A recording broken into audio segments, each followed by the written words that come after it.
Mercredi 24 novembre, à la une de l'actualité.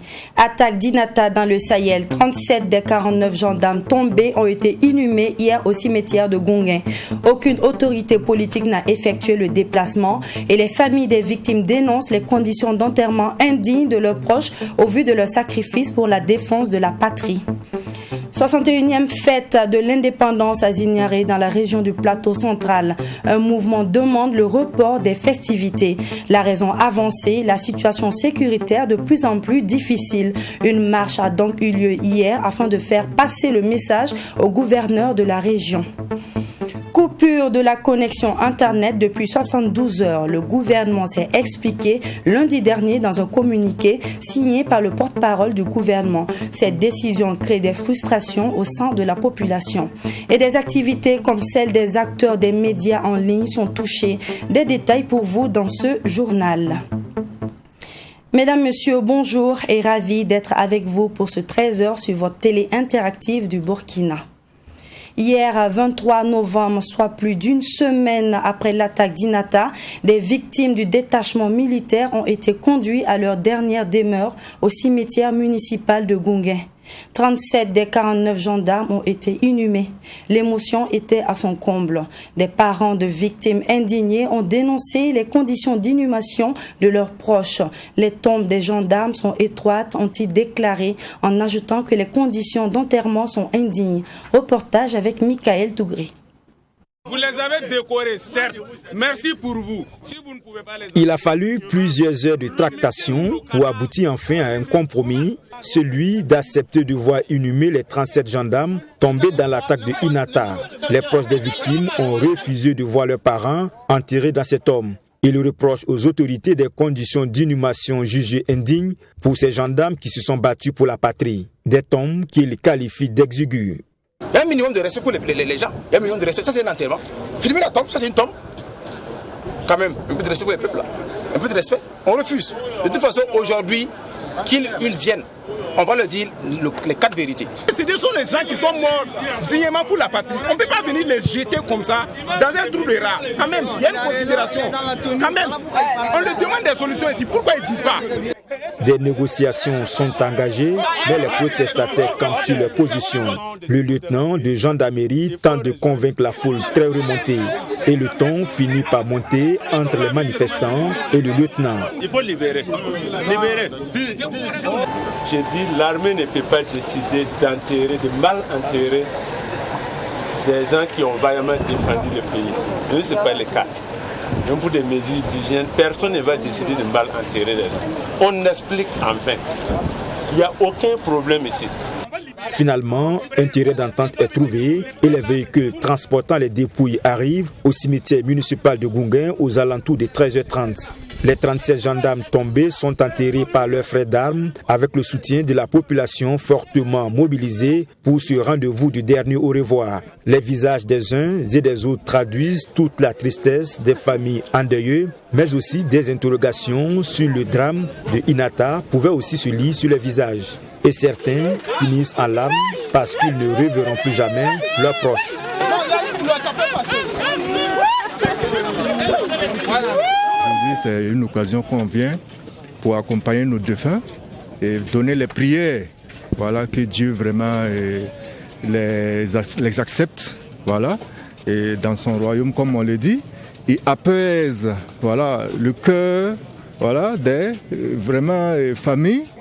La situation sécuritaire est de plus en plus difficile et les forces de défense et de sécurité de plus en plus harcelées par les groupes armés. Et pour ceux proches des victimes, l'heure n'est plus au discours. S'adressant au président du Faso, il faut faire très vite trouver des solutions face à la dégradation de la situation sécuritaire au Burkina Faso avec son corollaire de déplacés internes, mais aussi de pertes en vies humaines. 6 ans, c'est des pertes en vie humaine. Aujourd'hui, on a perdu combien des hommes de tenue dans ce Burkina Faso. On ne peut pas continuer sur ce système. C'est pas bon. Voilà. C'est pas bon. La solution, c'est pas l'ère des discours maintenant. On a fini avec ça. Il faut qu'on aille à des solutions propres et adéquates. Voilà.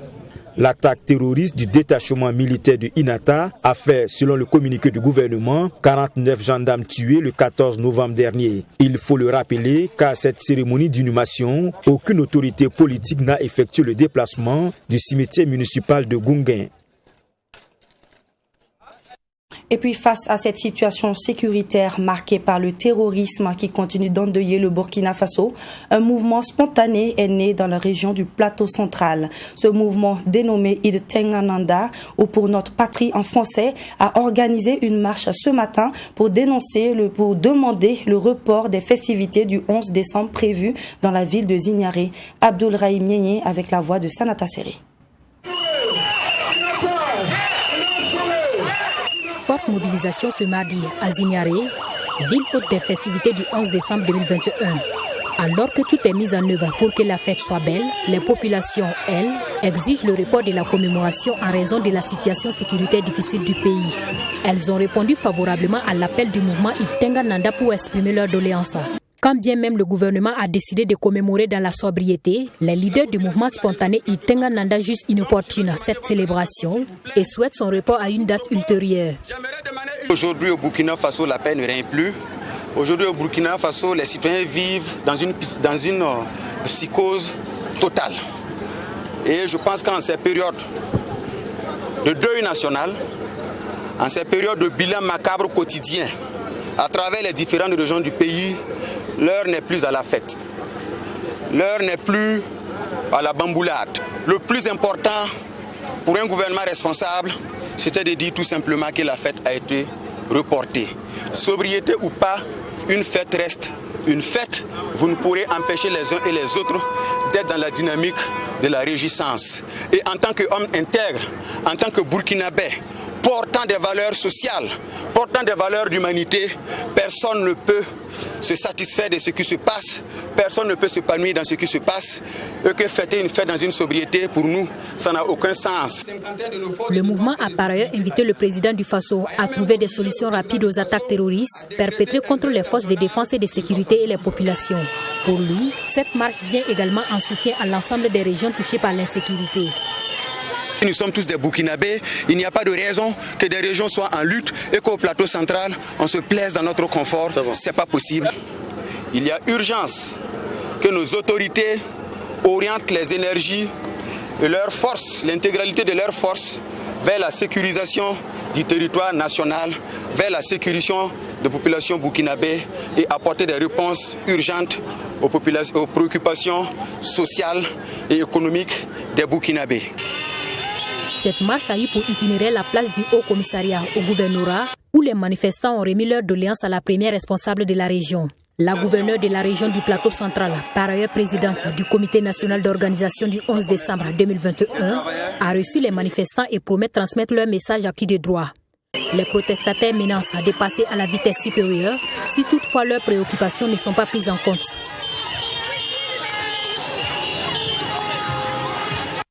Depuis samedi dernier, les Burkinabés sont privés de connexion Internet mobile.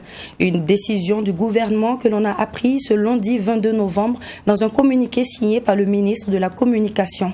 Les internautes sont choqués de cette coupure de la connexion Internet. Plusieurs secteurs d'activité sont touchés. C'est le cas par exemple des médias en ligne. Comment s'adaptent-ils à la situation? Quel est l'impact de cette suspension sur l'activité des web journalistes? Les réponses avec Maxime Jean-E de Bambara.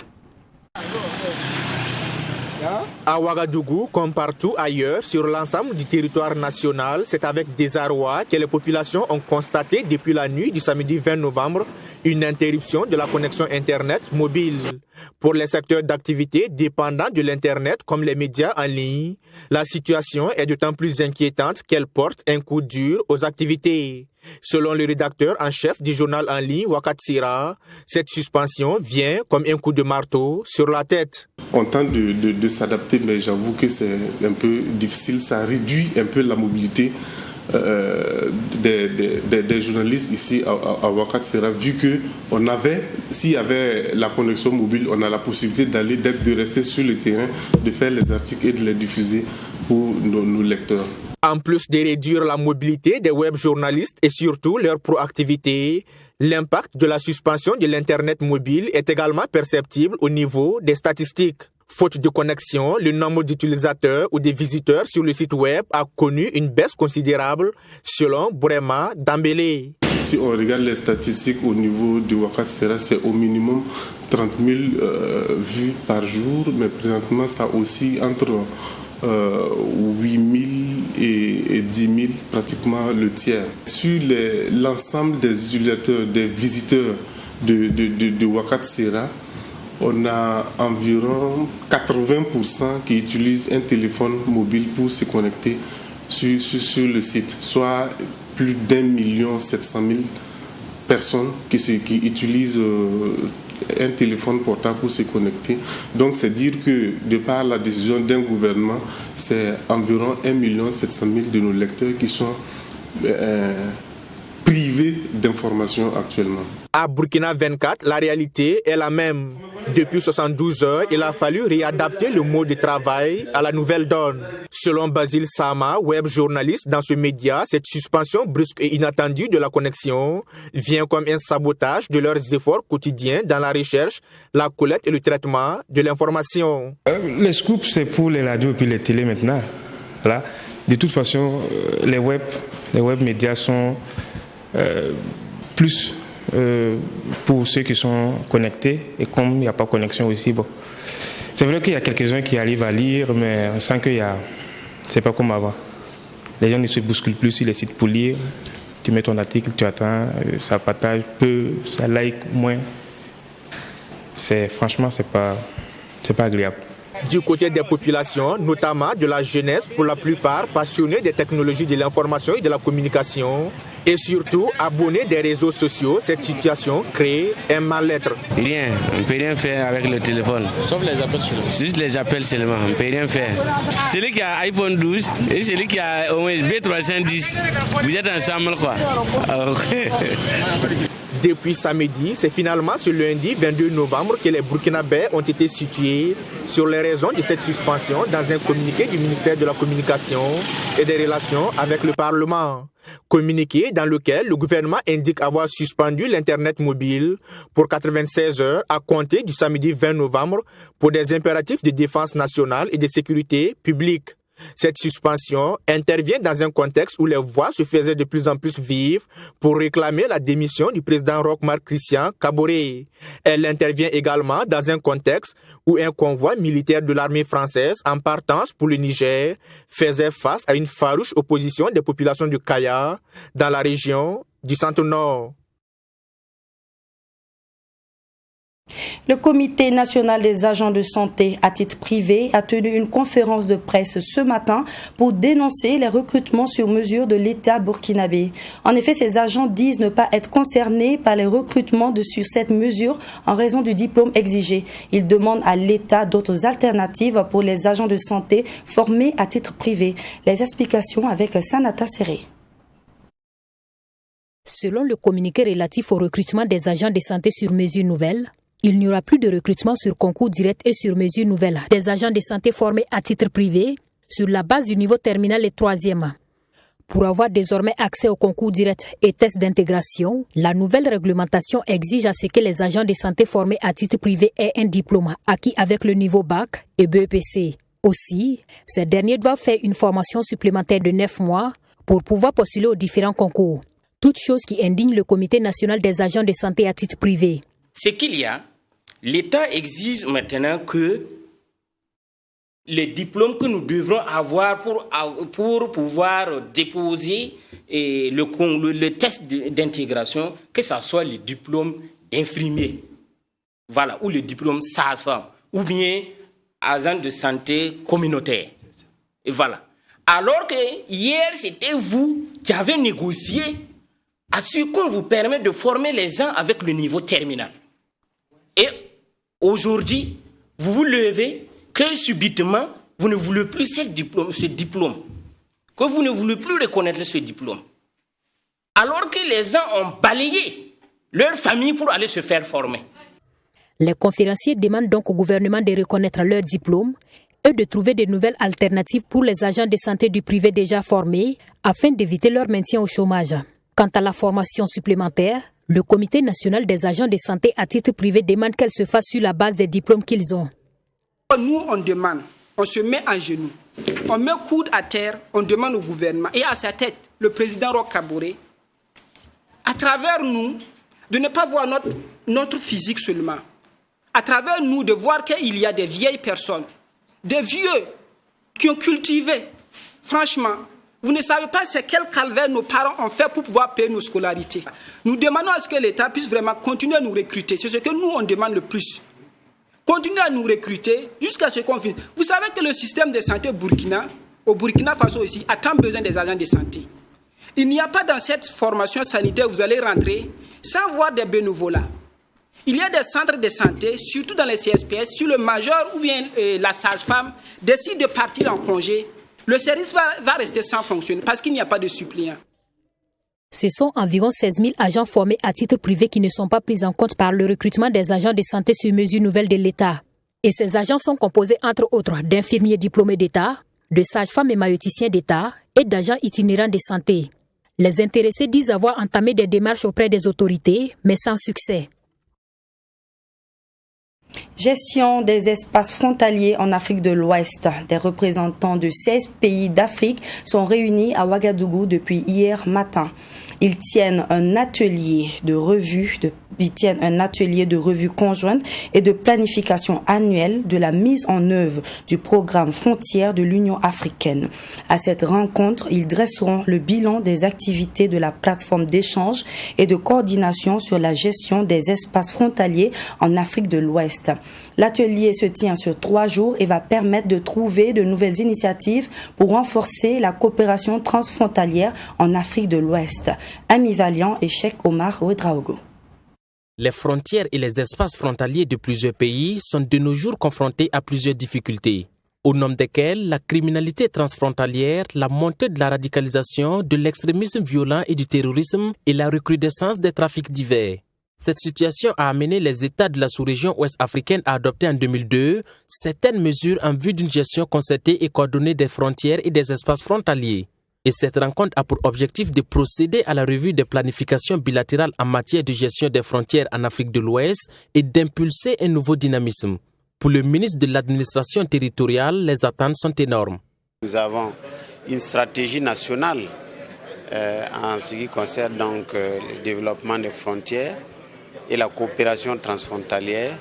Et donc les conclusions pourront alimenter davantage nos actions en la matière, mais surtout, elles vont permettre de consolider les programmes transfrontaliers qui concernent plusieurs pays, parce que c'est de cela qu'il s'agit.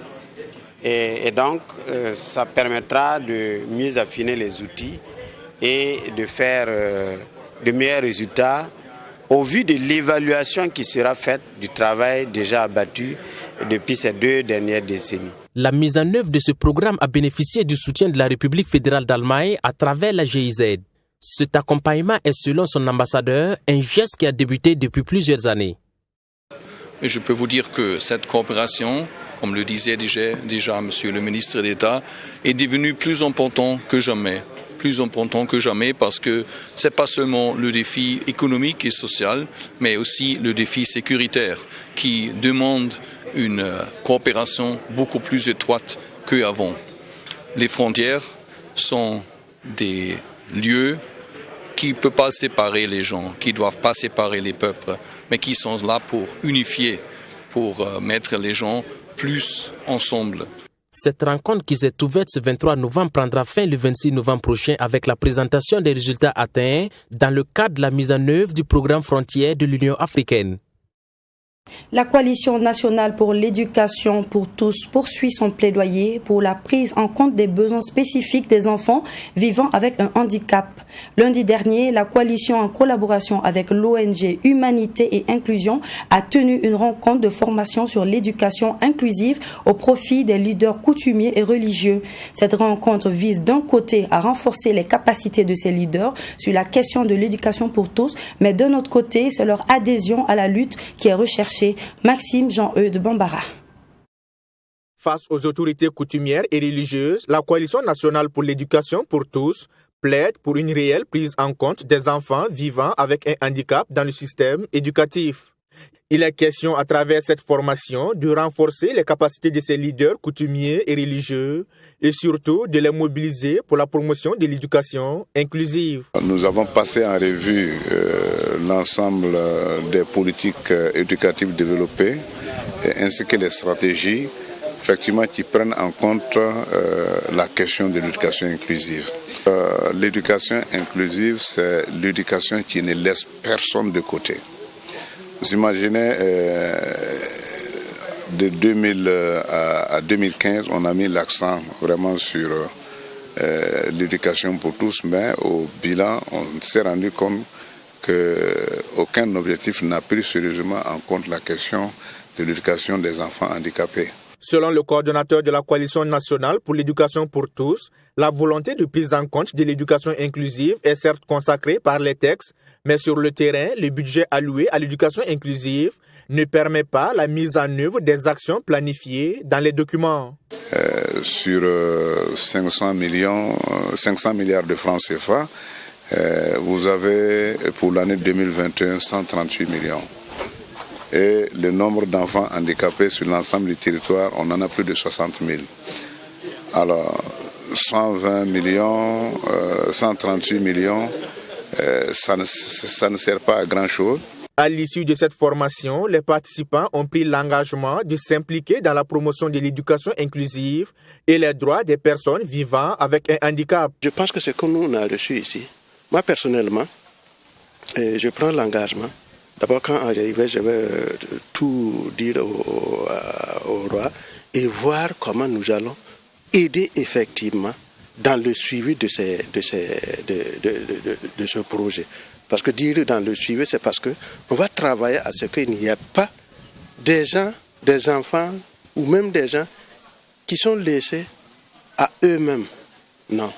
Pour une réelle prise en compte de l'éducation inclusive, la Coalition nationale pour l'éducation pour tous recommande entre autres au gouvernement d'allouer plus de ressources à l'éducation inclusive, d'assurer une formation complète aux enseignants, de doter les enfants handicapés de fournitures et matériel pédagogique adaptés à leur handicap et de réaliser des infrastructures adaptées à ces derniers. Bientôt, les habitations, les lieux de commerce et les immeubles auront des adresses exactes.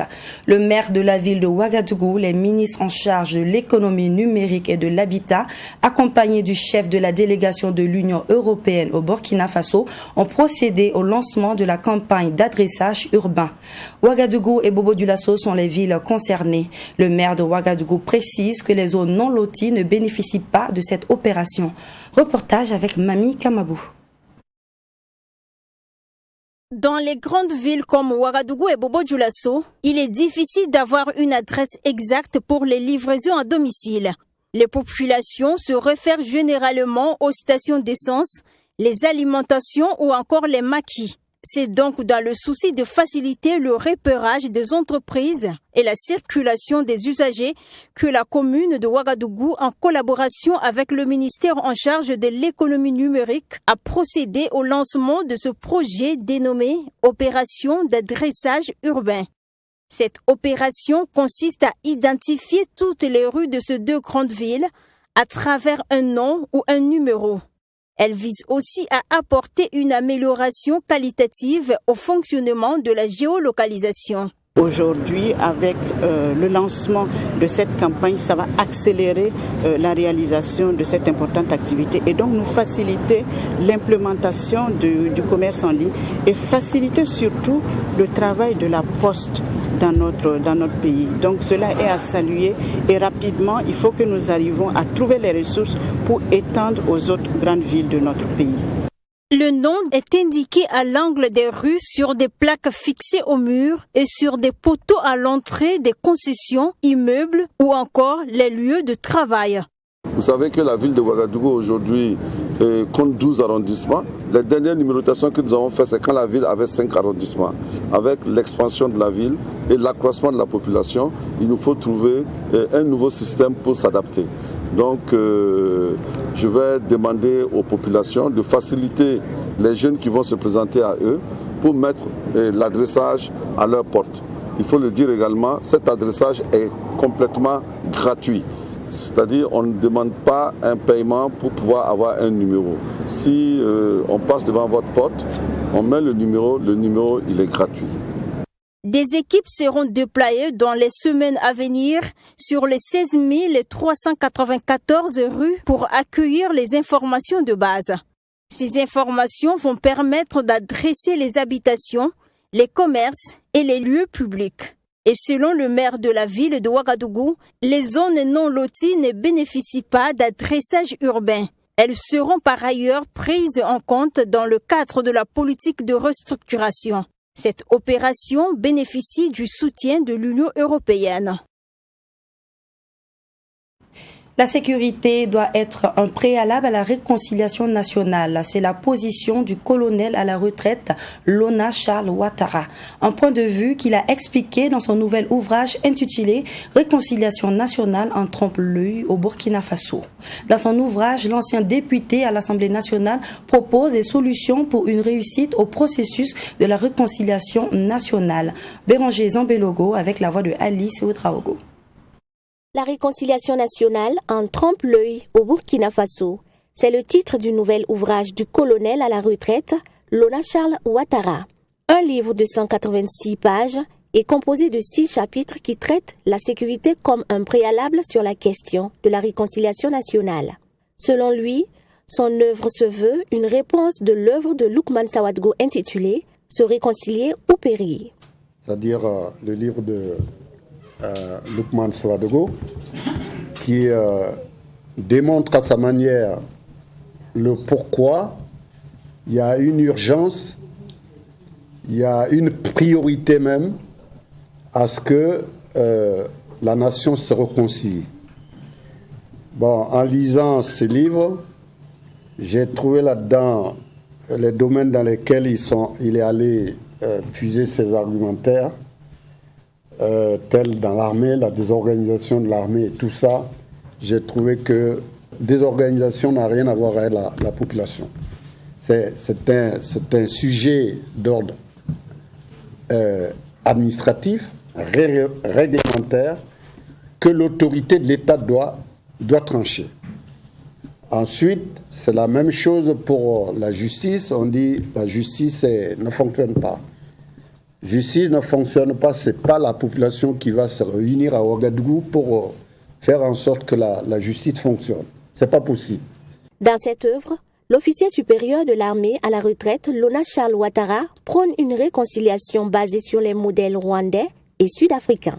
Pour que cela n'arrive pas, ce genre d'apocalypse n'arrive pas, il faut purement et simplement décréter une amnistie globale.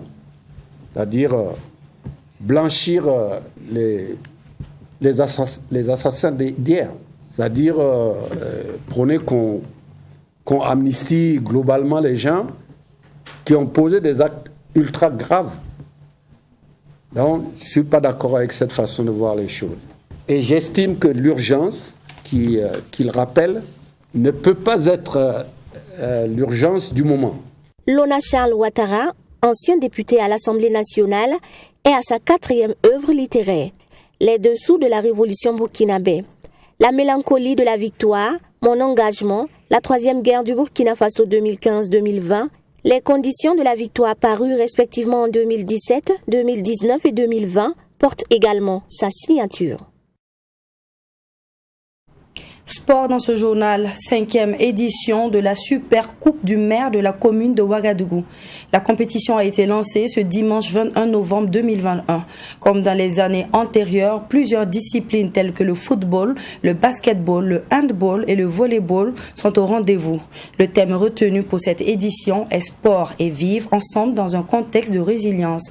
Hyacinthe Sawadgo. C'est parti pour la 5e édition de la Super Coupe du maire de la commune de Ouagadougou. Cette année, 12 équipes en football vont rivaliser des talents pour s'adjuger le trophée.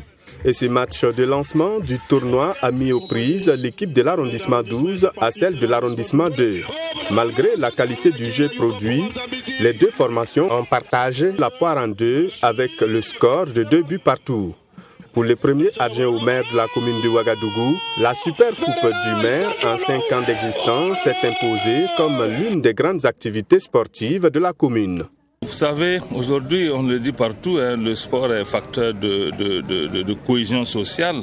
Et aujourd'hui, en matière de sport, il n'y a pas de coloration politique. Quand un joueur joue, en tout cas, pas de coloration politique. Donc, nous disons que nous faisons pour le bien de l'ensemble de la population de la ville de Ouagadougou. Cette année, nous marquons la 5e édition, qui se veut être aussi une édition de maturité également, parce que 5 ans, en réalité, c'est notre mandat. Ça veut dire que nous avons un mandat de 5 ans. Et aujourd'hui, nous disons que nous sommes arrivés à maturation. Et ça doit être encore plus intéressant pour cette édition-là. Le thème retenu cette année est « Sport et vivre ensemble dans un contexte de résilience ». Et selon le président du comité d'organisation, rassembler la population autour du sport peut aussi contribuer à la lutte contre le terrorisme. Vous savez que nous sommes dans un contexte assez particulier où aujourd'hui,